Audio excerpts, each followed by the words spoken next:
యాయిర్ అన్నాడు, అయ్యా నా కుమార్తె చావు బ్రతుకుల్లో ఉంది, త్వరగా రా ప్రభువా.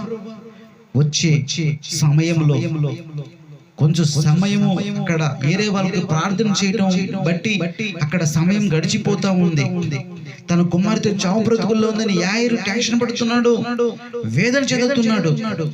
ఈ లోపల ఆ సమాజ మందిరపు అధికారి అయిన యాయిర్ కుమార్తె చనిపోయిందని తన స్నేహితులు, తన బంధువులు కొంతమంది వచ్చి చెప్తారు, అయ్యా నీ కుమార్తె చనిపోయింది, ఇంకా బోధకుడిని ఇబ్బంది పెట్టొద్దు.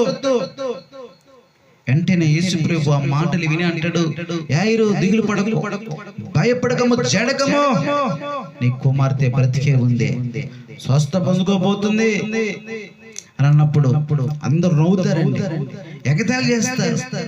చనిపోయింది అని చెప్తుంటే బ్రతికే ఉందంటావేంటి?